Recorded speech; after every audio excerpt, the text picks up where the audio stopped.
Amateurs d'arts martiaux mixtes, bienvenue dans la cage.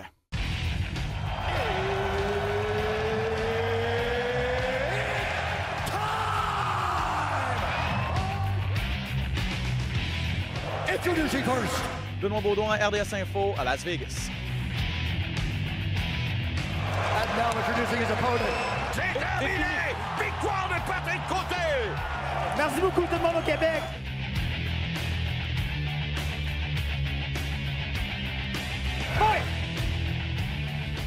Bienvenue à tous à cet autre épisode de Dans la cage. Ben Baudouin en compagnie de Pat Côté. Comment ça va, Yes. mon ami? Très, très bien. Top shape. Represent Académie XPN. Jim Saint-Bruno, hein?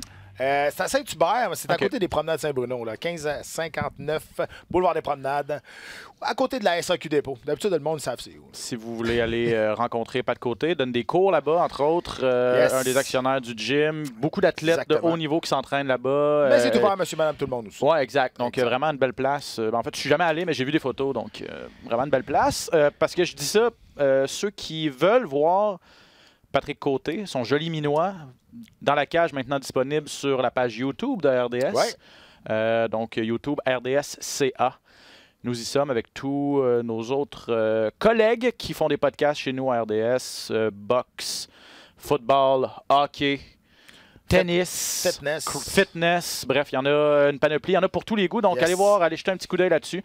Toujours également disponible sur les différentes plateformes, iTunes, Google Podcast, Spreaker. Peu importe où vous téléchargez vos balados-diffusions, nous y sommes dans la cage et également disponible sur le rds.ca. Merci à tous d'être avec nous cette semaine. Autre gros épisode. Et c'est, le monde des arts martiaux mixtes ne prend jamais de vacances. À toutes les fois qu'on pense qu'il y a un petit répit, il y a C'est quelque ça. chose qui arrive, bang, ça nous frappe. Ben oui, c'est les arts martiaux, mais que ça nous frappe directement dans la face, pour vrai. Là. Puis parce que contrairement à d'autres sports comme le football, le hockey, il n'y a pas de saison morte. Là. Tu sais, c'est 12 mois par année. Puis quand l'UFC est en congé, ben, c'est Bellator qui est en action. Ouais. Sinon One, sinon Pro Ouais, mais Fighters sinon, League. il y a des sinon nouvelles pareilles. TKO. Sinon, il y a des nouvelles pareilles, tu sais, que ce soit chez nous, ailleurs. Bref, Ouais. en tout cas, plein de choses à vous dire encore une fois cette semaine. Donc, ne perdons pas trop de temps. Ben, juste pour vous donner une idée, là, bien sûr, on revient sur l'UFC 237 la fin de semaine dernière du côté de Rio de Janeiro. Pas une grosse soirée pour les Brésiliens. Eh boy. Ça a été difficile, on va en discuter. L'UFC qui a annoncé beaucoup de gros combats dans les prochaines semaines, prochains mois. On va faire le tour de ce qui a été annoncé, de ce qui s'en vient. Gros Bellator la fin de semaine passée également, Bellator 221 en Illinois. Charles Jourdain qui fera ses débuts à l'UFC cette fin de semaine du côté de Rochester. Ouais. On va mettre la table pour son combat. Un gars-là qui m'en vedette, Rafael Dos Anjos et Kevin Lee. Bref, on va discuter de tout ça au cours de la prochaine heure. Pat, commençons par ce qu'on retient de ce qui s'est passé du côté de Rio. Jessica Andrade qui a sauvé la soirée des Brésiliens. Commençons par ce combat-là, le combat final. Championnat des poids paille féminin, donc 115 livres entre Rose Namajunas et Jessica Andrade. D'abord, le combat. Le combat était très intéressant en soi. Ce qui s'est dit après le combat aussi. Commençons par dans la cage. Là. Jessica Andrade qui a réussi à ravir le titre à Rose Namajunas avec une projection qui a fait jaser. Une Exact. projection légale, par contre. Légal, on va tout vous expliquer pourquoi c'est légal. Mais premièrement, elle est en train de perdre le combat, on va se le Exact. dire. Là. Au premier round, totalement dominé par Namajunas. Namajunas elle était en parfait contrôle de la situation. Elle se déplaçait super bien. Elle utilisait bien sa portée aussi. Et elle l'a mentionné aussi. Elle dit elle est comme tombée fatiguée mentalement au deuxième round. Elle a laissé Andrade s'approcher. C'est ça. exactement ça. Il ne fallait pas qu'elle fasse. On l'a vu au premier round. Là, elle l'a soulevé 2 fois. Il y en a une fois qu'elle n'a pas été capable de donner une projection violente. Mais la deuxième fois, c'était assez violent. Là. Mais elle s'est sortie d'une clé de bras. Vraiment, on parle de Joe Sol dans Namajunas. C'est toute une vitesse d'esprit. Là. Après, Ça a s'est fait été vite, slammer hein? comme Oui, ça. elle a tout de suite fait la transition vers la clé de bras, puis c'est passé proche de se terminer au premier round. C'est Exact. impressionnant. Puis combat debout dominé par Namajunas également. Sauf que là, au deuxième round, qu'est-ce qui est arrivé? Andrade a fait ce qu'il fallait qu'elle fasse. C'est un petit tank. Elle rentre à l'intérieur, puis elle pousse l'action. Elle a soulevé encore une fois. Et au premier round, eh bien, Namajunas s'est défendue avec le Kimura. Et lorsqu'elle est tombée au sol, eh bien, elle est allée avec une transition vers la clé de bras. Sauf que là, la tête était à l'extérieur. Elle n'était pas à l'intérieur d'Andrade. Donc, dans le premier round, les deux premières souplesses, là, les deux premiers slams, elle avait la tête à l'intérieur. Là, elle a sorti la tête à l'extérieur. Elle était capable de tourner son adversaire dans les airs. Pourquoi la projection est légale? Parce qu'on a vu, c'était assez violent. Elle est tombée sur le coup. On a quasiment eu peur. Pour vrai, c'est extrêmement dangereux. Puis elle a été là. assommée sur le coup. Sur le coup. Donc, il y a deux raisons pourquoi c'est légal. La première, c'est qu'il n'y a aucune projection qui est illégale si l'adversaire tente une soumission. Donc, peu importe, j'essaie de faire une guillotine, j'essaie de faire une clé de bras, j'essaie de faire un kimura. Okay. Si je me fais projeter dans les airs, c'est à ma responsabilité de lâcher la soumission et de me protéger sur l'amener au sol, sur le slam. Là. Donc, étant donné que Rose Namajunas n'a jamais lâché le bras de Andrade, peu importe la projection, ça devenait légal à ce moment-là. Effectivement. Deuxième raison, tant qu'il y a un arc dans la projection, donc c'est sûr que si on fait comme l'Undertaker, on le prend et on fait un marteau-pilon, ça c'est illégal, le spike directement sur le dessus de la tête, t'as pas le droit. Mais là, on l'a vu, elle a levé, elle a tourné dans les airs, il y avait un arc, et là, elle l'a ramené, oui c'est vrai, elle l'a ramené sur le côté de la tête, le coup c'était super dangereux, oui c'est vrai, il peut avoir elle peut devenir paralysée, là. C'est plate, mais c'est ça. Mais écoute, c'est sûr que c'est des choses qui sont à discuter. Le règlement est tellement dans une zone grise si c'est vraiment un marteau-pilon ou c'est une projection légale. C'est tellement minime la différence. Mais l'explication que je viens de vous nommer, c'est exactement pour ça que la projection est illégale. C'est les règlements, dans le fond. Et est-ce que tu penses justement que... bon, une chance, on ne veut pas éliminer les projections violentes, ça fait partie du sport, puis c'est spectaculaire. On l'a vu cette fin de semaine avec Andrade et Namajunas. À Ottawa, il y a 2 semaines, Derek Bronson et Elias Theodorou, c'était vraiment spectaculaire aussi comme projection. Sauf que c'était sur le dos, c'était pas sur la tête. Non, exact. Là, mais donc, le point, c'est qu'on ne veut pas éliminer ça. Puis une chance que ça n'arrive pas trop souvent, c'est relativement rare que des personnes sont projetées directement sur la tête. Est-ce que tu penses qu'on devrait être un peu plus sévère puis dire aux gens, si vous projetez votre adversaire, projetez-le sur le dos? Ça peut être difficile de contrôler. Ben, c'est exactement ça. C'est tellement difficile de contrôler. Dans le feu de l'action, ça va super vite. Ça reste des arts martiaux mixtes. La responsabilité d'un combattant, c'est de se protéger en tout temps. Donc, je veux pas dire que... cette projection-là était belle. Oui, d'un côté, elle était super belle parce que techniquement, c'était incroyable. Puis la force physique d'Andrade, c'était assez impressionnant. Le tourner des airs comme une pizza, là, pour vrai, là, c'était assez spectaculaire. Mais il reste que si Namajunas serait défendue, peut-être elle aurait lâché le Kimura. Peut-être qu'elle aurait été capable de se tourner dans les airs, pas tomber directement sur la tête. Tu sais, ça se passe tellement vite en une fraction de seconde. Mais... je veux dire, il y a un règlement pour ces projections-là. Tu n'as pas le droit d'y aller directement sur la tête, comme un spike, comme on appelle. Tu n'as pas le droit. Est-ce que c'est dangereux, même si c'est légal? Oui. Est-ce qu'un coup de pied d'en face avec un tibia sur le bord de la tronche, c'est dangereux? Oui, c'est dangereux. Écoute, c'est comme ça. Fait que si je me protège pas avec un coup de pied dans le visage, ben écoute, je vais être knock-out, je vais peut-être avoir une commotion. Si je me protège, c'est à moi de me protéger. Tu sais, fait que c'est difficile. J'ai de la difficulté à avoir une opinion arrêtée sur ce sujet-là parce qu'il y a tellement de variantes sur l'action qui se passe et c'est tellement rapide, la décision d'un athlète qui est rendu dans les airs. OK, là, j'ai-tu le droit, j'ai pas le droit. Tu peux pas penser à ça. Là. Tu peux pas faire ça. Il faut quand même que l'instinct demeure. On veut pas enlever ça non plus au niveau des athlètes. J'ai adoré en passant. Tu parles de rapidité. L'arbitre a été très rapide. Je pense que c'était Mark Goddard, l'officiel, qui a tout de suite qui s'est tout de suite rendu compte que Rose était dans les pommes, là, puis il s'est interposé très rapidement. Donc, j'ai beaucoup aimé son intervention. By the way, Mike Goddard est rendu le meilleur officiel. Tu sais, Herb Dean, il est bon, là, mais il échappe une coupe de temps. Sauf que là, Mike Goddard est vraiment... Moi, je trouve qu'il a pris une coche dans les 2 dernières années, vraiment. Là, moi, je pense que c'est lui qui est au top présentement. Tu le disais, Rose a fait au premier round, elle dominait. Sa boxe était vraiment impressionnante. Son déplacement, surtout. Son jeu de pied, ça sortait vite. Elle coupait les angles. C'était impossible pour pour Andrade de rentrer à l'intérieur. C'est vraiment... C'est dommage, pratiquement, là, que ce soit arrivé comme ça, puis que ce soit c'est une action qui a mis fin au combat. Ben, c'est dommage. Oui, c'est une action, mais à toutes les fois qu'Andrade... Rose avait le bon plan de match. Là, je veux dire, si elle avait pu garder la distance, elle aurait pu gagner ce combat-là. Tu as fait raison, sauf que c'était plan de match contre plan de match. Le plan de match d'Andrade, c'était de rentrer à l'intérieur puis travailler au corps à corps, travailler avec sa force physique. Au premier round, elle est rentrée 2 fois à l'intérieur. On a vu ce que ça a fait. Elle l'a soulevé les 2 fois puis elle l'a projeté à terre. Donc, c'était ça sa stratégie aussi. Donc, après ça, c'était à Namajunas de se déplacer encore puis de comprendre la stratégie. C'est sûr qu'elle savait que c'était ça. Puis une fois, au deuxième round, elle a réussi à se rapprocher encore, la soulève encore une fois. Donc, c'était une bagarre de plan de match, de stratégie. Et écoute, au premier round, ça allait bien pour Namajunas. Mais rapidement au deuxième. Rapidement, là, close à distance. Puis crédit à Andrade, parce que même si elle a perdu le premier round, puis elle a commencé à être ouverte en plus au-dessus de l'œil droit, au-dessus de l'œil gauche, je pense, une coupure qu'elle avait eue à l'entraînement. Puis dans son coin, on n'était pas trop stressé parce qu'on se doutait là, que ça allait rouvrir.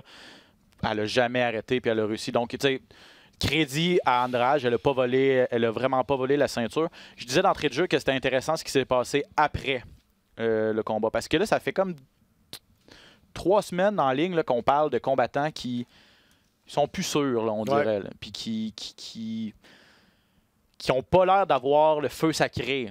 C'était Rory McDonald après Bellator il y a 2 semaines. Là, Jessica Andrade qui dit « j'ai perdu, mais je me sens comme c'est une pression. » Namajunas. Namajunas, pardon. Ouais. C'est comme s'il y avait une pression de moins sur mes épaules. Puis avoir la ceinture de l'UFC, puis la défendre, puis toujours se faire mettre au défi par toutes les meilleures combattantes, c'est difficile. Puis je pense que ça me dérange pas tant que ça. Puis elle a même dit, c'est peut-être la dernière fois que je suis monté dans l'octogone. Ouais, elle a dit, je vais faire d'autres choses, on verra ce qui va arriver. C'est peut-être la dernière fois que je faisais ça, mais combien de fois Georges Saint-Pierre, il l'a dit, qu'il a défendu 9 reprises sa ceinture. Combien de fois qu'il l'a dit que c'est tellement difficile. Se rendre en haut, c'est difficile, mais d'y rester, c'est 10 fois plus dur. Tout le monde s'entraîne pour te péter la gueule. On s'entend, là. C'est exactement ça dans ce sport-là. Donc, tu affrontes tout le temps les meilleurs. Tu n'as pas le droit d'avoir une performance ordinaire. Sinon, c'est sûr que tu vas te faire battre. Tu te bats tout le temps contre les meilleurs, les aspirants. Donc, oui, la pression est extrêmement élevée. Et de 2, la promotion, la promotion autour des champions, c'est exigeant aussi. Très, très exigeant. On en profite pour faire la promotion de l'organisation, mais pour promouvoir les athlètes aussi. Quand tu es champion, tu as une espèce de redevance à donner envers tes fans, puis envers la visibilité. Tu es plus en demande pour plein d'activités promotionnelles, plein d'entrevues, Tu as tout à fait raison. Elle semblait triste, mais en même temps, c'était comme un soulagement d'être capable de se détacher de ça maintenant. Là. Mais c'est quand même vraiment intéressant. Le journaliste en moi trouve ça vraiment intéressant de dire, tu sais, tu es habitué avec les sportifs, puis c'est un peu la cassette, là, comme on appelle dans le milieu, de dire, faut toujours dire les bonnes choses, faut toujours dire jamais un mot qui dépasse l'autre, jamais de controverse. Mais Rose Namajunas et d'autres combattants sont très authentiques. Ouais. Oh oui, puis ça faisait la différence un petit peu. Là, ça faisait en sorte que les gens commençaient à la reconnaître, commençaient à aimer, à l'aimer non seulement en tant qu'athlète, mais en tant que personne aussi. Si elle décide de prendre sa retraite, bien évidemment, c'est son choix. Elle a seulement 26 ans, mais ça fait longtemps qu'elle fait des arts martiaux là, quand même. Mais elle a un potentiel énorme. Donc, puis l'UFC tient quelque chose là, en Rose Namajunas. Donc, elle est tellement différente. Je pense qu'ils vont essayer quand même de la garder. Puis tu sais, elle parlait peut-être sur le coup de l'émotion aussi. Là, avec quelques semaines de repos, j'imagine que tu peux changer d'idée. Elle avait pris 13 mois de congé, elle est revenue, dure défaite. Combien de temps elle va être à l'extérieur? C'est sûr que, comme tu l'as dit, là, ça laisse tellement bien. C'est ça, les arts martiaux, mec, c'est cruel. Tu as ton sort entre tes mains, mais c'est tellement... Il n'y a rien de juste dans ce sport-là. Tu peux dominer, puis d'un seul coup de poing rendu au 5e round, c'est terminé.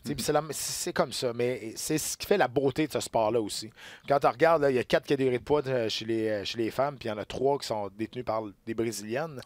C'est sûr que Nunes, ça en a 2. Il y en a 2, Mais ça me fait penser un petit peu, il y a 10 ans, quand chez les hommes, c'était quasiment tous des Brésiliens qui avaient les ceintures aussi. Il y avait une invasion vraiment de champions. Il y avait José Aldo, tu avais Anderson Silva.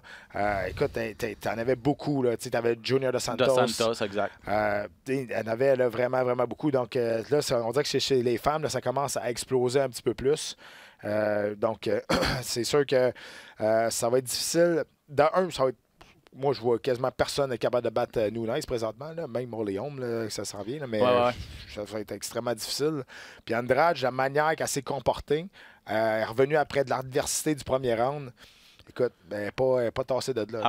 C'est ça, elle va être en confiance pour ses prochains combats. Il y a beaucoup elle va pouvoir bâtir vraiment sur sa performance. Ouais. On s'attend à ce que ce soit sa première défense de titre, ça soit contre la gagnante du duel entre Tatiana Suarez, une jeune combattante qui est 5-0 à l'UFC ou 4-0. Ouais.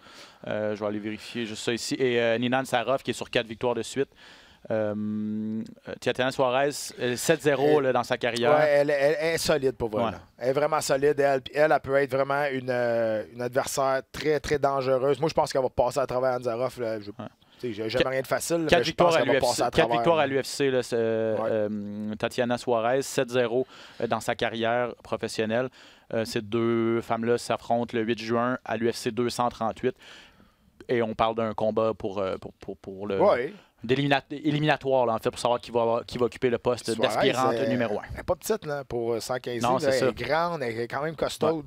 Ouais, exact. Donc, on parle, tu l'as dit, invasion brésilienne. C'était une autre époque. Chez les dames, ça commence. Et Andrade a sauvé la soirée vraiment là, à Rio parce que il y avait juste un combat, je pense, dans toute la soirée qui impliquait pas des Brésiliens. Il y en avait deux, oui. Il y en avait deux? Juste deux, OK. Ouais. Puis les autres gros Brésiliens qu'on attendait ont perdu leur combat. Commençons par Anderson Silva, qui, en demi-finale contre Jared Cannonier, n'a pas passé le premier round. Blessure au genou. Les dernières nouvelles qu'on a ce matin disent que ce serait pas trop grave, ce serait pas une blessure, pas de fracture, pas de blessure ligamentaire, donc pourrait recommencer avec un peu de physio, pourrait recommencer à s'entraîner bientôt. Mais on voyait que Silva, même si ça a duré un round, on voyait qu'il manquait la vitesse d'exécution n'était pas là contre un gars comme Cannonier, qui est même pas parmi l'élite, ou en tout cas qui n'a pas prouvé qu'il faisait partie de l'élite encore. Là. 44 ans. Ça finit par te rattraper, ça. À un moment donné, là, puis là, avec une blessure de même, là, tu frappes le gars, il tombe à terre. Puis il dit, oui, c'est sûr que il dit qu'il s'était blessé à l'entraînement. Et son genou avait popé une, deux, trois fois déjà. Écoute, c'est sûr que, j'en ai parlé la semaine passée. Le gars, il veut se battre, on lui donne l'opportunité de se battre, il a fait ça toute sa vie, OK, whatever, ça me dérange pas. Mais je reviens à ce que je disais. Tu sais, si c'était le dernier combat Anderson Silva, là, une légende, un des meilleurs combattants de l'histoire, qui va sortir avec 6 défaites de suite, sur une défaite comme ça, parce que son corps, il tient plus le coup, parce qu'il a fait le combat de trop. T'sais, même si c'est pas un knockout sur la tête, ça, là, c'est la dernière image que tu vas avoir d'Anderson Silva. Moi, là, je trouve ça vraiment, vraiment dommage. Il a dit qu'il voulait pas accrocher ses gants. Mais là, je veux dire, on fait quoi, là? Je sais pas quoi dire là-dessus. On fait quoi? Je sais pas. Je sais pas, tu sais. Là, ça va être d'autres jeunes loups qui vont continuer à se faire un nom sur le dos d'une légende comme Anderson Silva. Oui, parce que avec Israël Adesanya, on lui a donné Silva. Non, mais c'est parce que... OK, 2 affaires là-dedans. Okay? Anderson Silva attire plus comme qu'il attirait. Tu vas le mettre sur un pay-per-view, là, il vendra plus autant qu'il vendait. Non. Mais il faut qu'il paye pareil, là, UFC. Là. Il se bat pas pour 1000$. Là. Fait que le revenu, le retour d'argent sur l'investissement sur ce combattant-là, maintenant, est plus ce qu'il était comme avant. Donc, est-ce qu'on va vouloir y redonner un autre combat? C'est sûr que c'est Anderson Silva. Ça reste un gros nom pareil.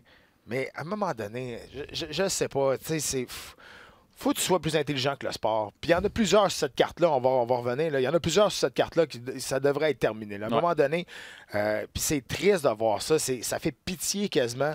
Je trouve ça dommage de voir des icônes, des icônes de ce sport-là, des idoles, des monuments qui s'éteignent comme ça avec juste... Tu fermes, tu t'éteins la chandelle, puis tu la mets aux poubelles. Bon, parlons-en tout de suite, parce que l'autre personne... dans la même situation, c'est BJ Penn, qui s'est encore battu cette fin de semaine, qui qui a perdu une décision, là, au moins, ça s'est rendu jusqu'à la limite, a montré quand même beaucoup de cœur contre Clay Guida. Guida, ça n'a pas été super compliqué pour Guida, qui est aussi, en passant, un vieux de la vieille. Un vétéran, ouais. Et là, je pense que c'est quelqu'un qui t'a écrit sur Twitter. Ça fait 10 ans que j'écoute les arts martiaux mixtes, puis j'ai jamais vu une victoire Non, mais c'est ça que de BJ Penn. Parce que je l'ai dit pendant l'émission ce week-end à Télé à la carte. Je l'ai dit. Ah non, on était à RDS2. Et je l'ai dit, je pense, la semaine passée. Si là, t'es un nouveau, là, que tu regardes les arts martiaux mixtes, puis, tu sais, même pas un nouveau, là, ça fait 10 ans que tu regardes les arts martiaux mixtes, t'as jamais vu BJ Penn gagner. La dernière victoire qu'il y a eu, là, c'est face à Matthews en 2010. OK?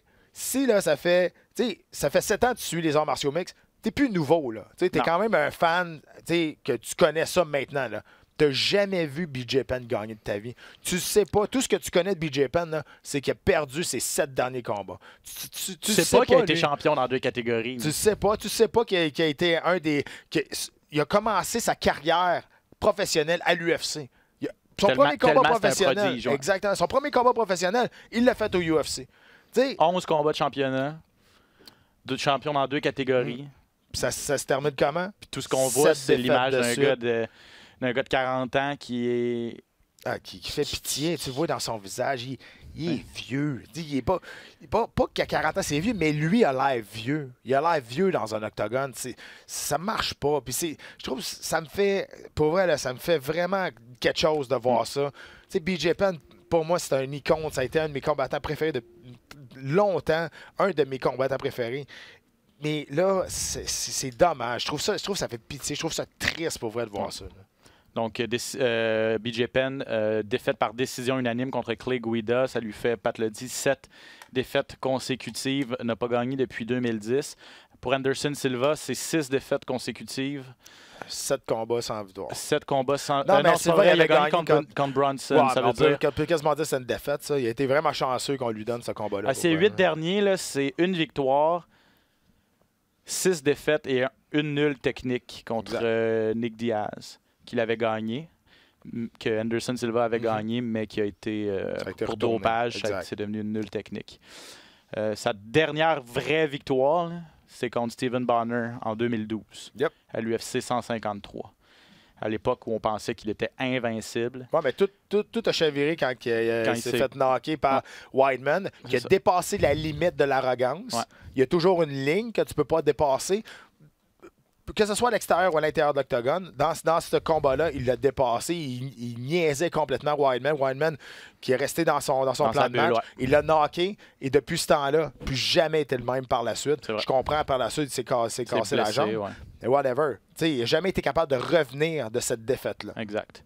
Faut parler des huées que Jared Cannonier a essuyé durant son entrevue. Si vous n'avez pas regardé le gala, c'était spectaculaire. Ouais. Jared Cannonier qui a fait un combat, c'est un coup de pied bien placé sur le genou. Complètement légal. Qui a complètement viré le genou d'Anderson Silva. Anderson Silva l'a dit qu'il était même déjà un peu amoché. Donc, je veux dire, c'était le droit de frapper dans des articulations. C'était pas un coup salaud, là. Loin de là.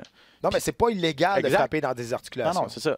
Et puis, durant son entrevue d'après-combat, Jared Cannonier, la foule, on avait rarement entendu une foule aussi bruyante qui a hué Cannonier. Cannonier qui a dit « J'ai beaucoup de respect pour Anderson Silva, mais la foule me manque de respect présentement, donc j'ai aucun respect pour les partisans brésiliens. » Puis il a été correct dans le sens où il a dit, tu sais, il a pas fait comme Colby Covington, puis il les a pas traités de vidange. Quinta qui avait traité tout le monde. Mais écoute, tu l'as vu, là, ça a duré quasiment au moins une trentaine de secondes. Il regardait, il attendait. Il pouvait pas parler parce qu'il n'y avait pas de silence. Il se mordait les lèvres, puis il avait juste le goût d'envoyer promener tout le monde. Et avec raison, ça se fait pas. Mais, hey, c'est pour vrai, j'ai trouvé qu'il a handlé cette situation-là. Il a géré la situation incroyable. De même. Pour vrai, il est resté super sobre, rendu hommage à Anderson Silva. Il est parti. Ça n'a pas arrêté de durer du début à la fin, mais pas des petits. Là. Ça criait. Là. Il a vraiment géré ça parfaitement.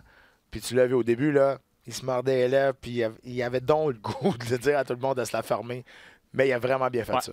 Et puis, en contrepartie, par contre, Anderson Silva, qui a montré beaucoup de classe, puis qui a eu l'espèce de... il s'est agenouillé devant lui et les deux se sont remerciés par la suite. Donc, Anderson Silva a un peu sauvé la foule brésilienne, là, si on veut. Donc, c'était quand même un moment assez intense. Là. Je me rappelle pas d'avoir vu une foule aussi intense que ça. Mais surtout que c'était pas une décision partagée ou de comment. Il n'y avait pas de controverse. Il a donné un coup, là, on n'est pas capable de continuer. Je pense qu'on était frustrés de la situation, mais ça a tout tombé. Ça faisait plusieurs Brésiliens qui perdaient durant la soirée également. Donc, faut parler en terminant de Volkanovski contre Aldo. Volkanovski qui l'a emporté par décision unanime. Il a dit de faire attention à ce gars-là. Ah, puis il a fait un bon combat. Il a fait un très bon combat, puis on va lui donner le crédit, mais en même temps, Aldo a fait un très mauvais combat. Il a rien fait.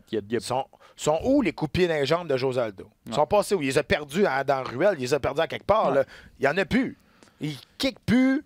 Tout ce qu'il fait, il boxe. Il kick plus. Il fait rien. Il n'a rien fait. Il était gelé sur place. Puis comme Jean-Paul l'a dit, il dit s'il veut faire sa carrière en boxe, s'il veut lâcher les arts martiaux mixtes pour une carrière en boxe, il est mieux de s'améliorer parce que même sa boxe n'était pas à point le samedi soir. Là. Il était complètement gelé. Je comprends que Volkanovski, c'est un gars qui bouge énormément, super explosif. Il a fait ce qu'il fallait, faire. Il l'a dit aussi. Il dit je ne vais pas prendre des risques contre un gars comme José Aldo. Ça a été niaiseux. J'ai resté à mon plan de match début à la fin. Et il a remporté les 3 rounds. Les 3 juges lui ont donné les 3 rounds. Et José Aldo l'a dit. Il dit écoute, c'est vrai que j'ai fait vraiment un mauvais combat. Il dit je vais rebondir, ça c'est sûr et certain. Et José Aldo, là, on pense tout le temps qu'il est proche de la retraite ou de quoi de même. En tout cas, moi, là, il a 32 ans. Il n'est pas vieux. Là. Puis en plus, il venait de passer une knock-out à ses 2 derniers adversaires. Donc, mais une performance vraiment mauvaise là, de José Aldo. Puis ça, c'est rien enlevé à Volkanovski. Je vous avais dit de le checker, ce gars-là. Il est dangereux. Là. 17 victoires consécutives maintenant là, pour Volkanovski. Il a attrapé, par contre, une infection. Je ne sais pas si tu as vu ça. Une infection sanguine. C'est son pied là, qui est endommagé. Il a pris un vol. Il a atterri au Chili. Il s'est fait hospitaliser. Aux dernières nouvelles, ça prenait du mieux. Il a pris des antibiotiques, donc en espérant que ce soit rien de trop grave pour Alexander Volkanovski. Entre-temps, on va y revenir un petit peu plus tard, mais on se disait, est-ce que Volkanovski en a fait assez maintenant pour avoir un combat de championnat du monde contre Max Holloway à 145 livres? Plusieurs pensaient que oui, moi. Moi aussi. Et finalement, on donne le combat à Frankie Edgar. Ça ne veut pas dire que Volkanovski va être obligé de se battre. Il va peut-être avoir le gagnant non, il peut attendre. Il peut attendre. C'est lui qui va décider rendu là. Mais avec ce qu'il a fait, là maintenant, ses 2 dernières victimes, là, Chad Mendez et José Aldo, Volkanovski mérite d'avoir un championnat du monde. On reviendra sur le combat Edgar contre Holloway un petit peu plus tard, mais c'est ce qui est dans les plans de l'UFC. Rien de confirmé encore, mais c'est ce qui est dans les plans de l'UFC. En fait, parlons-en.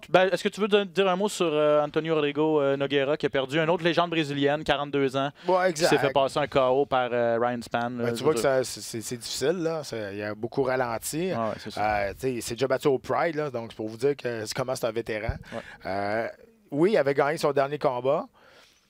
Encore une fois, on étire l'élastique. Là. On étire, là, il n'est plus ce qu'il était. On l'a vu, il s'est fait toucher, mais c'était pas une shot incroyable. C'est difficile maintenant d'absorber les coups, surtout à des gros bonhommes là, comme ça. Donc, encore une fois, une autre légende, Nogueira, qui s'accroche. Ça s'accroche encore. BJ Penn, Nogueira, Anderson Silva. Je sais pas c'est quoi, là. Je veux dire, BJ Penn, Anderson Silva, Nogueira, j'imagine qu'il a fait beaucoup d'argent quand même dans sa carrière, mais Silva puis BJ Penn, là, c'est assez, là. Oui, c'est ça. Ouais, au moins, Nogueira, c'est ça. Il alterne victoire et défaite. Là, je veux dire, c'est moins triste que les 2 autres. Là, mais, tout ça pour dire qu'une autre légende brésilienne qui a vu... ça n'a pas tourné en sa faveur avec un violent KO au premier round, quand même à 2 minutes 7. Là, je veux dire, ça n'a pas été super long dans son cas. Holloway contre Edgar, qu'est-ce que tu en penses? On dit que c'est ce qui s'en vient à l'UFC 240. Et autre élément de nouvelle là, dans tout ça, c'est que ce serait du côté d'Edmonton. Donc l'UFC qui reviendrait au Canada pour un pay-per-view. Un gala à télé à la carte cet été. Et Holloway c'est une bonne idée là, parce qu'il a déjà fait 2 finales au Canada, les 2 fois à Toronto. Les gens du Canada adorent Max Holloway. Partout, là, on adore Max Holloway parce que c'est un combattant qui donne toujours des bons shows. Mais je pense que pour faire la finale au Canada, c'est un choix logique. Puis Edgar, ben, je pense qu'on lui donne plus pour l'ensemble de sa carrière que pour ses dernières conquêtes. Là. Ben oui, écoute, regarde, là, il a gagné un seul combat dans les 2 dernières années. Là. Je veux dire, il a gagné contre Cole Swanson, mais contre Brian Ortega, il s'était fait passer de knockout. C'est sûr qu'avant 2 victoires de suite contre Rodriguez puis Stephens, mais tu regardes Volkanovski, 17 victoires de suite. Oui, je pense que on donne un combat de championnat du monde à Anger par défaut. Parce qu'on s'en souviendra, là, quand il s'est fait passer le KO contre Brian Ortega, là, il était supposé se battre contre Holloway. Ouais. Puis finalement, c'est Brian Ortega qui a remplacé Holloway parce que Holloway ne pouvait pas se battre. Puis là, il n'était pas obligé, mais il a accepté quand même. Il se fait passer pour la première fois de knock-out de sa carrière. Donc ça a été difficile. Il revient comme Swanson, gagne une décision. Là, je pense que c'est comme par défaut. Et je trouve ça plate pour Volkanovski, mais de l'autre côté, Frank Edgar a tellement fait pour cette compagnie-là.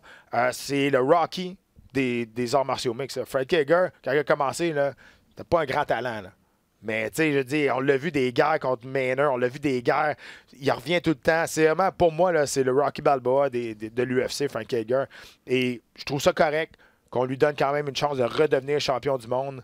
Maintenant, 145 livres, là, 155, il a été champion, mais contre Max Holloway, c'était le combat qui avait déjà été prévu d'avance. Donc, je pense que c'est pour ça. Il en avait pris une pour l'équipe contre Ortega. Exact. Et finalement, ça n'avait vraiment pas tourné en sa faveur. Donc, un petit retour d'ascenseur. Oui, ça, c'était un KO assez spectaculaire de la part d'Ortega à l'époque. C'était en 2018, donc ça fait 1 an. Donc, c'est ça. Je suis d'accord avec toi, là, aucun problème de ce côté-là. Tant que Volkanovski obtient le prochain. Ben, moi, je pense que c'est ça qui va arriver. Parce que c'est au mois de juillet. Là, on parle dans 3 mois. Fait que donc avant la fin de 2019, probablement que cette ceinture-là va être remise encore une fois en jeu. S'il n'y a pas de problème au niveau des blessures. On ne sait jamais. Là. Donc peut-être que Volkanovski va avoir son combat de championnat avant la fin de 2019. 100%, ils viennent de battre l'aspirant numéro 1. Moi, je m'assoirais puis j'attendrais. Puis écoute, m'attendre ma shot. Là, je veux dire, c'est pas tout. Je le connais pas personnellement, là, mais tu sais, puis il est pas là depuis assez longtemps pour. Tu sais, il s'est battu. Il a été énormément actif là, depuis qu'il est à l'UFC, Volkanovski. Ouais. Tu sais, puis Cerrone, il pourrait s'asseoir puis attendre. D'affronter le champion, d'affronter Khabib ou le gagnant de Poirier-Khabib. Mais non, il dit dans 2 semaines, je me bats contre Tony Ferguson. Ça, c'est Cowboy. C'est le prochain combat qu'on veut vous parler à l'UFC 238. C'est le prochain, le 8 juin. On a ajouté Cowboy Cerrone, qui, je vous rappelle, s'est battu il y a 2 semaines à Ottawa. Ouais. Un super combat contre Al Iaquinta de 5 rounds. Il n'a pas été trop amoché. Il a donné une de ses meilleures performances. Une très belle performance. Puis là, il s'en va contre un Tony Ferguson qui est un des bons strikers en arts martiaux mixtes. Oui, puis... Tu sais, moi, ce combat-là, ça ne m'excite pas tant que ça. Je sais, tu nous l'as dit la semaine passée, je comprends pas. Je sais pas, tu sais, j'ai de la misère avec Ferguson. Je comprends pas son style. Je comprends qu'il est super bon, mais il est comme tout croche, mais moins qu'Elias, là. Mais, tu sais, je dis, c'est son style, il est beaucoup meilleur, mais... Je sais pas, je suis pas un fan de Tony Ferguson. Je suis un fan de Cerrone, par exemple. Je suis content de revoir Cerrone. Je suis content que, tu sais, mais là, on parlait d'un combat super important. Il n'y a pas le droit à l'erreur à Cerrone. On pensait qu'elle allait attendre pour un combat de championnat. Mais là, encore 2 fois plus. Là, là c'est vraiment... Ben là, c'est ça que j'ai dit dans les coups. Mais là, je veux dire, il gagne contre Ferguson. Là, c'est sûr qu'il va avoir le temps de le fight. Là. À un moment donné, c'est ça. Là, je pense que Ferguson, c'est l'aspirant numéro 1 ou 2, là, ou whatever. Il a été champion. Il n'a jamais perdu sa ceinture. Là. Je veux dire, il a été champion intérimaire. Ouais. Il n'a jamais perdu sa ceinture à cause qu'il a juste pas défendu. Il a été blessé et tout ça. Mais Tony Ferguson, là, c'est la... Si je me trompe, c'est la 2e plus longue séquence de victoire. Exact. Sauf qu'il va revenir... après Khabib. Oui, sauf qu'il va revenir... dans quel état d'esprit? Ouais, il l'a échappé là, dans les derniers mois. Là. Il l'a échappé au niveau personnel. On ne savait pas trop ce qui allait se passer avec sa carrière professionnelle. Là, il est revenu, on l'a signé un deal et on va s'entendre. Là, on a placé ce combat-là sur la pay-per-view de la carte de UFC 238. Oui, il y a deux combats de championnat, mais c'était faible quand même, cette carte-là. Tu regardes, c'est un combat de femmes, Valentina Shevchenko contre Jessica Eye. Et les gars, c'est Udo contre Moraes. Les fans en nous, ceux qui sont mordus, oui, on va regarder ça, puis on sait que c'est des combats qui sont tellement de haut niveau. Mais pour monsieur, madame, tout le monde qui regarde ça, cette carte-là, sur papier, était pas si forte que ça. Non. Là, on met Ferguson de Cerrone. Bang! All right. On vient d'en vendre des pay-per-view. Oui, là, on vient d'en vendre beaucoup plus qu'on en aurait vendu. Ben oui, On en aurait vendu, exact. Mais c'est du cowboy tout craché. Écoute, Il se met en danger. Ça va être quoi? Ça va être un 6 semaines entre ces deux combats. J'ai hâte de voir. Puis s'il perd, en tout cas, Cowboy, même s'il perd, il va avoir un gros combat par la suite, de toute façon. Parce que oui, sauf que... Mais ça sera peut-être pas pour la ceinture. Non, c'est ça, mais c'est ça. Mais tu sais, c'est un Puis il nous disait qu'il voulait la ceinture, combat. finalement. Il avait déjà dit par le passé, je m'en fous des ceintures, ce que je veux, c'est me battre le plus souvent possible pour faire de l'argent. Mais là, il touche quasiment. Puis là, c'est ça, là, il s'étend le bras, puis il l'a. Exact. Mais on s'entend, là, on l'a appelé, puis on lui a demandé. À la rescousse, exact. C'est sûr, OK, go. Oui, on y va. Je pense qu'il n'est pas capable de dire non. Il doit avoir un problème. Ça va être comme moi. Là. Moi non plus, je suis pas capable de dire non. Il aime ça rester actif, puis son style de vie, son train de vie, c'est ça. Il a besoin de ses sous. Besoin de sous. Nate Diaz contre Anthony Pettis. Ça t'excite-tu un petit peu plus? Le retour de Nate Diaz après quoi, 2 ans et demi? Oui, un peu. Oui, pour vrai. Ouais, Anthony c'est Pettis, ça. Il revient, il s'est battu d'un coup c'est contre McGregor en 2016. Ouais. Pettis qui le déteste. Je ne sais pas si vous avez vu l'entrevue qu'il a donnée à Ariel Helwani. Ça a l'air de venir du fond du cœur. Puis Pettis, c'est rare qu'on l'entend parler contre du monde. Là, il l'a dit, il s'est vidé le cœur. Mais Nate Diaz, il laisse personne indifférent. Non. Moi, je suis un grand fan des frères Diaz, de Nick, de Nate, parce que c'est des vrais. C'est des vrais bad boys. Ils jouent pas la comédie, ils jouent pas le jeu. Ils sont de même dans la vraie vie. J'ai côtoyé beaucoup plus Nate que Nick. Nate, on était commencé par Echo Limited, les deux. On a fait beaucoup de choses ensemble à travers le Canada, à New York. Puis, super gentil. Mais j'ai jamais vu sourire de ma vie. Nate? Ouais, Nate. Super gentil. J'ai jamais vu sourire de ma vie. Mais il est comme ça. Ils sont fâchés. Ils sont nés fâchés, on dirait. Ils sont de même depuis toujours. Ils sont mean. Puis c'est pour ça que j'aime les frères Diaz. Parce que c'est la réalité. Ils sont de même. Ils sont exactement comme ça. Puis c'est des vendeurs. C'est des vendeurs. Diaz, même si on dit, ouais, il ne mérite pas ce combat-là, who cares? Le monde veut le voir, veut les voir. Nick Diaz reviendrait demain matin. Là, le monde serait debout. Yes, nice. Ils sont de retour. Je pense pas que. Je pense plus que Nick, je pense qu'il a peut-être lancé la serviette. Là, je sais pas. Ça dépend si l'offre est correcte sur sa table. Mais Nate, écoute. Ça va faire pratiquement 3 ans, tu as raison. Là, parce que c'est 20 août 2016, son dernier combat. Puis là, il va se battre au mois de. En fait, ça va être au mois d'août. Ça va faire un an. Ça va faire 3 ans, pardon. Puis on va sûrement placer ce combat-là en demi-finale aussi. En demi-finale de Miocic contre Cormier 2, effectivement. C'était à l'UFC 241 en Californie qu'on a annoncé ce combat-là. Et Pettis, ça va être à 170 livres en passant. Pettis qui a fait ses débuts à 170 livres de façon fracassante contre Stephen Thompson il y a quelques semaines. Gros KO. Et Nate Diaz, lui, décide de revenir puis pas trop couper de poids. Veut pas non, mais il s'était battu 2 fois à 170 contre McGregor. Avait fait la majorité de sa carrière à 155 livres, mais là, revient. J'ai hâte de voir. Parce que Diaz, OK, il est moins spectaculaire que Thompson, avec ses jambes, des choses comme ça, mais vraiment une meilleure boxe, par exemple. On s'entend, il y a une super bonne boxe, Diaz. Puis ça va être puis les frères Diaz ont un cardio incroyable. Exact. Les deux, c'est des athlètes. Là. Donc, Pettis, il va avoir un désavantage de la portée, ça c'est sûr et certain. Oui. Diaz qui aime bien se battre long, aime utiliser sa portée au complet. Écoute, bon menton aussi. Oui, bon menton, oui, effectivement. Ça m'intrigue ce combat-là. Pour vrai, j'ai hâte de voir ce combat-là. Ça va être à l'UFC 241 au mois d'août. Retour sur Bellator 221 maintenant. La fin de semaine dernière, c'était en Illinois. 2 combats qui nous intéressaient sur cette carte-là. Patricio Pitbull contre Michael Chandler pour le titre des 155 livres de Bellator. C'était la finale de ce gala-là. Les 2 gars se détestaient pour mourir. Chandler a déjà battu le frère à Pitbull. A déjà battu Patrick Key. Là, on parle de Patricio qui était le champion à 145 livres, a monté de catégorie pour affronter Michael Chandler. Il lui a ravi sa ceinture. Double champ maintenant, Patricio Pitbull. J'ai trouvé, par contre, que c'était un arrêt prématuré. C'est vrai. T'es d'accord? OK. Ouais, je suis d'accord. Ça a été un arrêt très rapide. Mais écoute... Il a pour ceux qui n'ont pas vu le combat, Patricio Pitbull a pincé Chandler avec une droite derrière l'oreille. Et puis, évidemment, ça a ébranlé Chandler qui s'est retrouvé au sol. C'est rapidement retrouvé sur son dos et Pitbull s'est rué sur lui, mais les coups qu'il a portés n'étaient pas super violents. Et au moment où Chandler allait réussir à se relever, l'arbitre s'est interposé et a mis fin au combat. Donc, Chandler n'avait pas l'air ébranlé, avait pas l'air. Il a été sonné, flash knockdown, mais avait l'air encore d'avoir. Je comprends que les arbitres sont là pour protéger les combattants, sauf que dans un combat de championnat du monde, tu prends la chance d'avoir un coup qui passe. Tu aurais peut-être dû intervenir. C'est juste pour éviter les controverses. C'est ça.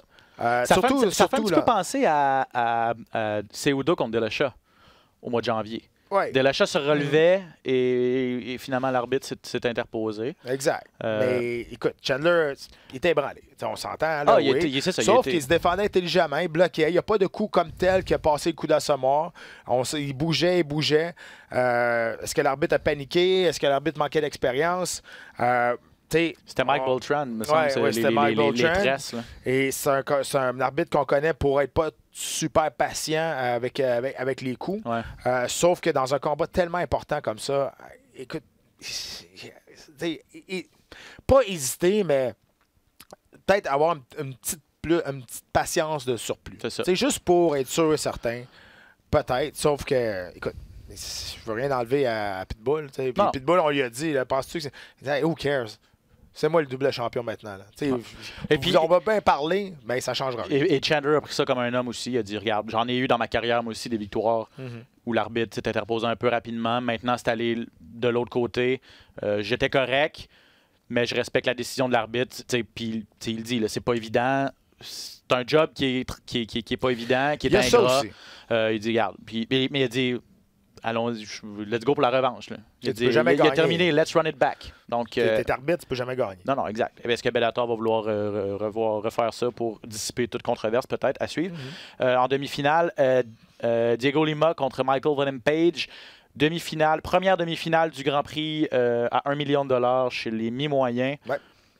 Michael Venom Page qui a fait ce qu'il a. Je veux dire, qui a commencé le combat comme on s'y attendait, a réussi à placer quelques coups avec son style. Je te disais la semaine passée, je trouvais qu'il me faisait penser à Adesanya, mais là, j'ai revisionné son combat, puis il me fait pratiquement plus penser à Stephen Thompson avec son stance là, de karaté, puis de bouger avec les bras sur le long du corps et puis tout ça, puis lancer des show-off. Ouais, vraiment en plus. Même il faisait semblant de dribbler entre ses jambes. Ah ouais, vraiment en plus, là, show-off, avec des super longs bras, des super longues jambes, puis des coups de pied de côté, tout ça. Diego Lima, c'est pas le premier venu, puis je veux dire, ça l'a pas. Il s'est vraiment pas laissé embarquer dans ce petit jeu-là. J'en avais parlé, là, je vous avais dit là, que Page allait en avoir plein les bras avec Lima. Lima qui, écoute, si c'est pas lui qui a les coups de pied dans les jambes les plus puissants là, dans tous les arts martiaux mix, là, il est pas loin. Il est dans le top 3, ça, c'est sûr. Avec Barboza, puis avec... Oui, exact. Mais Barboza, c'est un peu partout. C'est partout. Des coups de pied partout, c'est vrai. Gagey est pas pire. Oui, mais t'as vu, il a fait voler. Les deux jambes ont parti avant de passer l'uppercut. Ouais. Sérieux, là, ça frappe solide, couper des jambes à Lima, puis qui se retrouve en finale maintenant. Et, en fait, c'est comme ça que ça s'est passé. Parce que je parle de comment Venom Page a parti le combat, mais au deuxième round, Venom Page a tenté une droite, et puis au même moment, Lima est venu complètement le faucher avec un coup de pied dans les jambes. Ça a clairement fait une jambette, là, et Venom Page s'est retrouvé au sol. Et puis la précision de la droite de Lima après.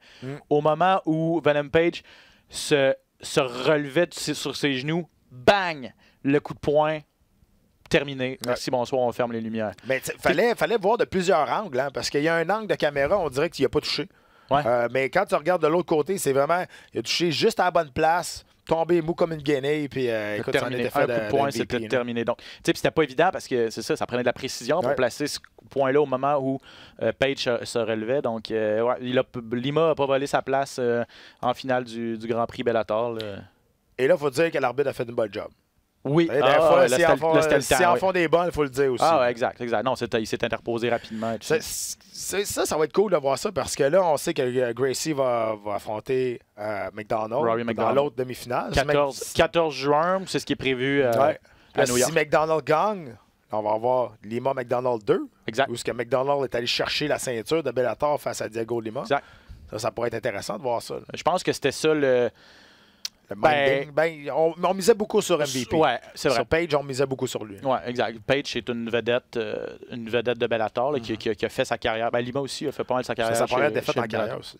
Oui, exact. Oui, c'est ça, il était invaincu, Michael William Page. Donc, notre prochaine demi-finale, ce qui est prévu, Rory McDonald contre Neiman Gracie et pour une place en finale contre Diego Lima. Ça va-tu y tenter? C'est ça, c'est Rory. C'est ça, exact. Dernière nouvelle, oui. Ouais, c'est ça. On verra. Quand même $1 million en jeu. Là, donc, Il y a ça. Ça me tenterait. Ça me tenterait probablement. C'est un bon argument de vente. UFC Rochester cette fin de semaine. Pas trop loin de chez nous, en fait, dans l'État de New York. Yep.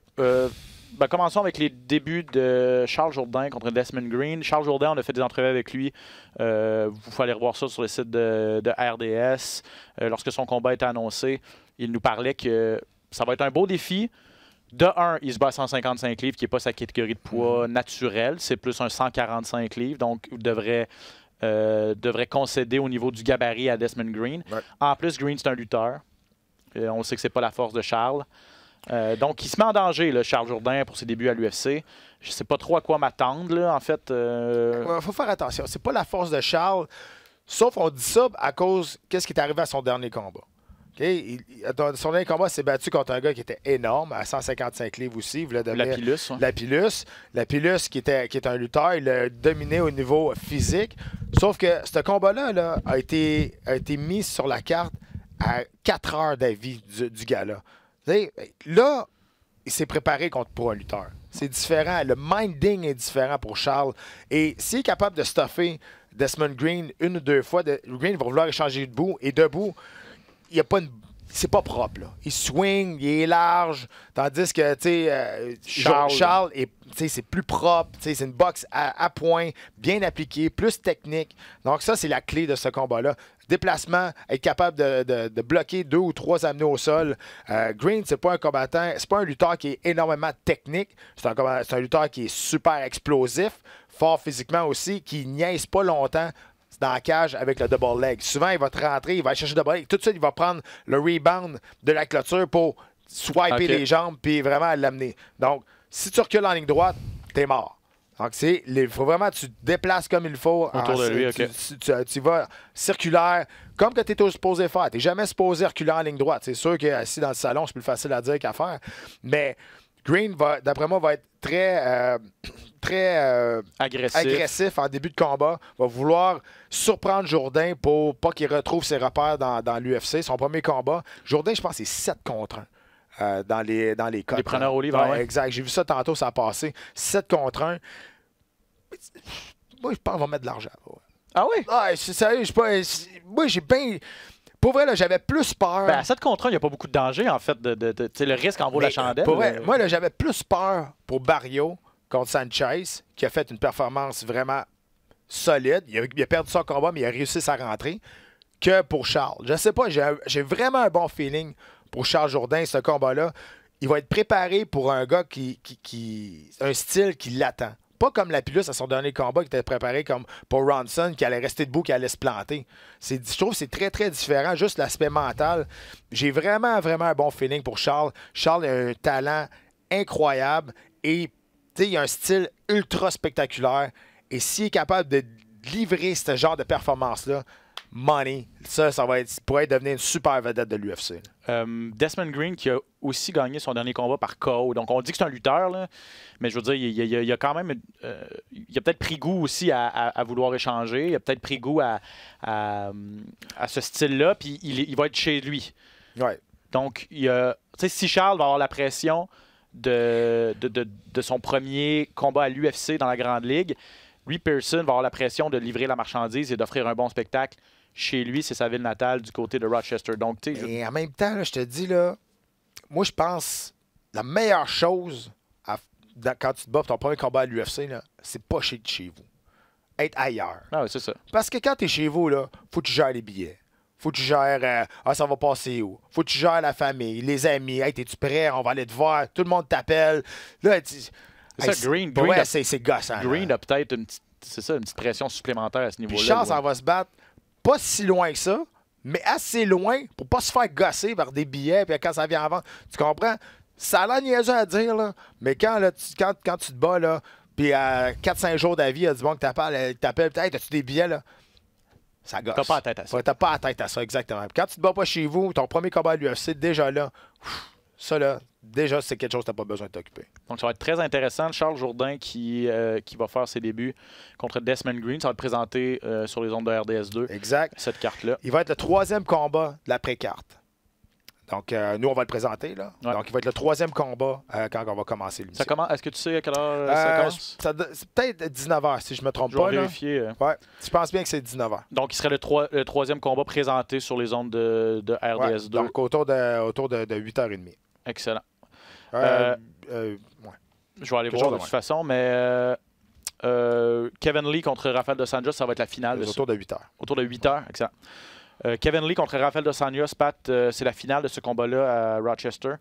Les deux gars qui reviennent de défaite, si je ne en fait, que Dos Anjos, 2 défaites de suite contre Covington et Ousmane, qui est maintenant champion contre des gars de l'élite à 170 livres. Ouais. Kevin Lee qui va faire ses débuts, lui, à 170 livres. Revient d'une défaite contre Alaya Quinta à 155 livres. Est-ce que tu penses... Je pense que ça va aller au sol, logiquement. Tu regardes le style des deux gars. Lee aurait avantage à amener ça au sol, probablement. Ouais, il reste que, tu sais, Dos Anjos, c'est pas mauvais au sol, d'une ceinture noire Non, du exact. brésilien, Ben sauf non, qu'on c'est l'a ça. rarement vu travailler en dessous. Et on sait que Lee, c'est un bon lutteur quand même. Je pense qu'au niveau puissance debout, Dos Anjos est peut-être un peu plus puissant. Ouais. Sauf que ça va être intéressant de voir là. Puis Kevin Lee, je sais pas si tu as vu, hein, lui, il prône pour avoir une catégorie à 165 livres, Ouais. comme plusieurs combattants. Puis il dit, il y a bien des chances que j'arrive à 165. Il y a bien des chances que je vais faire exprès pour arriver à 165 pour, Ok, dire, j'avais pas vu tu sais, ça. pour mettre de la pression, des choses comme ça. Puis il a comme donné un défi à Dos Anjos. Il dit, si on veut avoir ce genre de catégorie-là, de division-là, il faut tous se mettre ensemble puis le faire. Fait qu'il y a Forcer la main de l'organisation. Forcer la main. Donc, je ne sais pas si Dos Anjos va répondre à l'invitation. là, Parce mais, que Dos Anjos aussi, c'est un ancien 155 livres. Il faut ouais, quand même exact. le préciser. Là, donc, peut-être qu'au niveau du gabarit, il n'y aura ben, pas une si grosse différence à ce niveau-là. Kevin Lee mais- a un bon jeu au sol au niveau des soumissions. J'ai vu une stat tantôt que Dos Anjos est 9e dans l'histoire de l'UFC au niveau des coups significatifs. Oui, ben c'est ça. Et plus de 100 coups significatifs qui ont touché la cible à ces 3 derniers combats. Donc, tu sais, même s'il y a un bon jeu au sol, préconise le jeu debout, aime ça faire mal à ses adversaires, aime ça travailler près. Ouais. Il est agressif. Il est agressif, il va avancer. Il y a des bons coups de pied aussi, Ouais. surtout au corps. Écoute, il y a 8 KO comparativement à 2 seulement pour Kevin Lee. Exact. Donc, c'est ça, au niveau du debout, comme je disais, la puissance va du côté du Brésilien. Cette carte-là a perdu un de ses combats. Ouais. Neil Magny qui est un gars qui est dans le top 15 des 170 livres depuis aussi longtemps qu'on Il s'en est-tu rappelle. encore? Je pense qu'il était 13e, si je ne me trompe pas. Ok. De toute façon, blessé, mais tu as quand même un gros nom. Puis il affrontait Vicente Luque qui, lui, tente là, justement de gravir les échelons Ouais. là, de cette division-là, qui est vraiment sur une bonne séquence. On n'a pas trouvé de. Aux dernières nouvelles, on n'a pas de... On n'a pas de remplaçant. On voulait que Lucas se batte. On cherchait vraiment un remplaçant de dernière minute. Là, c'est dans 4 jours, là, donc bonne chance. Je sais pas, parce que, en tout cas, je dis ça comme ça. Nordine Taleb a dit qu'il avait signé un contrat aujourd'hui pour son prochain combat. Est-ce qu'il va remplacer Magny à pied levé? Je sais pas. C'est des affaires que je lance dans les airs. Là, 3 mais semaines, écoute, semaines après son dernier combat. Ouais. on est mardi aujourd'hui, on enregistre ça. Donc, si ça arrive, je l'ai dit en premier. Vous l'aurez appris ici. Mais j'ai vu ça passer que Nordine avait signé un nouveau contrat déjà pour son prochain combat. C'est battu la semaine passée. Là. Donc, Il a signé un nouveau contrat de 4 combats. excuse-moi, un nouveau contrat d'un combat. C'est pour son prochain combat. OK. Donc, son prochain combat est déjà prévu. Donc, je ne sais pas si Ça s'est on fait l'a fait aujourd'hui. appel. On l'a fait appel pour remplacer Magny. Donc, je ne sais pas. Mais en tout cas, si ça arrive, bon, ça serait bien de voir encore une fois, de voir Nordine face à Luque qui est un combattant debout agressif. Donc, ça pourrait donner quelque chose de quand même assez solide. Là. Exact. Aux dernières nouvelles, non, c'est pas encore sorti à savoir si on a trouvé un adversaire à Vicente Luque. En passant, cette carte-là commence à 18h sur le zone de RDS 2. OK. Donc, présente-toi pas en retard au travail. Non, c'est ça. T'as bien fait de me le dire. Donc, ça veut dire que ça va être vers 17h. Charles Jourdain va se battre vers 17h. Charles Oliveira, en terminant, il nous reste quelques J'ai dit minutes. 17h. J'ai dit 19h. 19h. Une heure après le début du gala qui commence à dire. Soyez là à 18h, vous n'allez pas le manquer. Ouais, exact, c'est ça. On va essayer d'arriver à 18h. On va l'avoir. Oui, c'est ça. Charles Oliveira contre Nick Lenz, un autre combat que je trouve intéressant sur cette carte-là, parce que Oliveira, toujours intéressant. Il va vouloir évidemment améliorer son record. Il a déjà le record pour l'UFC pour le nombre de soumissions, là, avec 13 soumissions. Donc, toujours le fun de voir quelle soumission il va nous sortir. Il est tellement, Charles Oliveira, il est créatif. Là, il est tellement créatif. Lui qui a passé un des 2 seuls calf slice dans l'histoire de l'UFC. Ça, c'est quelque chose de vraiment, vraiment très, très rare. Écoute, il est sur 4 victoires de suite. Nick Lenz, c'est un... Moi, j'aime bien Nick Lenz. C'est comme un... Tu sais, je dis que Jim Miller, c'est le col bleu, là. Mais Nick Lenz, c'est un peu la même chose. Il est pas loin, ouais, même si il est tout le temps là. C'est pas un gars qui va percer le top 10, je pense jamais, mais c'est un gars que tu veux jamais affronter parce qu'il est tellement difficile à combattre, puis il va tout le temps donner un fight. Tout le temps. Donc, moi aussi, ce combat-là m'intéresse. Bref, ça va être très intéressant. 18h sur les zones de RDS2 cette fin de semaine. En terminant, il nous reste juste quelques minutes. Je voulais vous parler de Sarah Kaufman qui a vraiment été spectaculaire à la PFL la semaine passée. Yes. Elle a passé une clé de bras à son adversaire en à peu près en même pas 2 minutes. Là. Puis ça a fait dire à Angela Hill, qui est une combattante de l'UFC, dit Sarah Kaufman, elle s'enligne pour un petit million facile dans ce tournoi-là des 155 livres. Parce que Kyle Harrison, la même soirée, a eu un peu plus de difficultés. Là. Ça y a pris les 3. Il fallait qu'elle se rende jusqu'à la limite là, pour revenir à bout de son adversaire. On pensait qu'elle allait, elle aussi, passer au travers. Puis elle est sortie de tout là le monde en en larmes. pleurant. Ouais. Tout le monde donne le million à Kyle Harrison. Là, mais je vais être un petit peu fan. Là, Sarah Kaufman, on en a parlé la semaine passée. Puis je l'aime beaucoup comme combattante. Puis très sympathique et tout. Et une très bonne tête. Vétéran aussi. Vétéran. Passé à travers. Exact. Donc, j'étais bien content de voir. Mais on l'a dit, on a créé ce tournoi-là pour Harrison. Pour Harrison. Pour bâtir Harrison à 155 livres. On n'a pas de femme à 155 livres. Non, là. c'est ça. Sauf que, tu sais, elle est allée à décision pour la première fois de sa carrière, qui est une courte carrière. Là. Je pense qu'elle a 5 combats. Quatrième, whatever. Ils sont sortis de là en larmes. Ils étaient déçus, la déception. Tu vois comment elle est dure avec elle. elle-même, ouais. On s'entend, là, elle a gagné les Olympiques en judo. Là. Elle est habituée de performer. Là. Je peux bien croire. Là. Sauf que là, tu sors de là en larmes, démolie, comme si tu avais perdu, tu t'avais fait knocker. Tu vois que c'est très, très dur envers elle-même. Et c'est pour ça que je veux dire... Les gens disent elle est tellement déçue, elle a gagné puis elle est déçue comme ça. Mais ça peut faire 2 choses. Quand elle va revenir, avoir le couteau entre les dents, maudit. Je plains son prochain adversaire. Là. Pour les fans de Sage Northcutt, l'attente est terminée aussi. Oui. Cette fin de semaine du côté de Singapour, ses débuts à One. C'est un autre transfuge de l'UFC qui est rendu à One. Là, le phénomène physique Sage Northcutt qui n'a pas eu... C'est ça.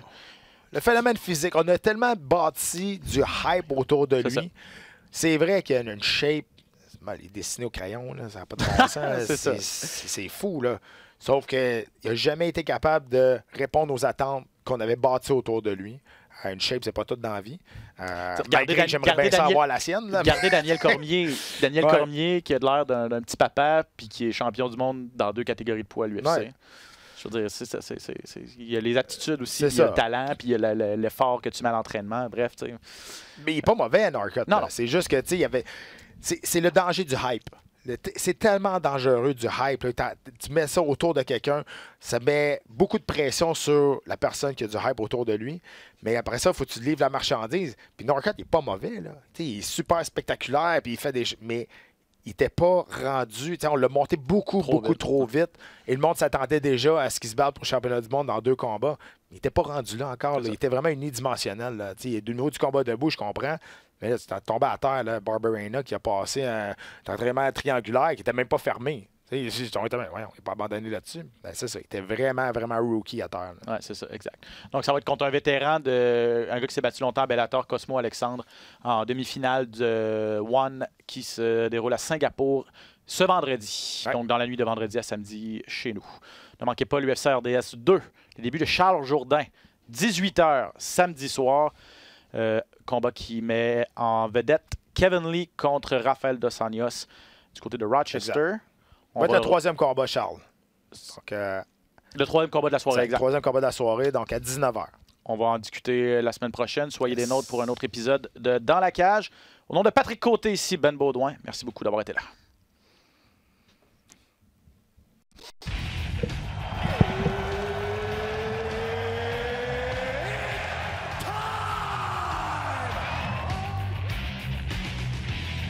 Introducing first. Benoît Baudouin, RDS Info à Las Vegas. And now introducing his opponent. C'est terminé! Victoire de Patrick Côté! Merci beaucoup tout le monde au Québec.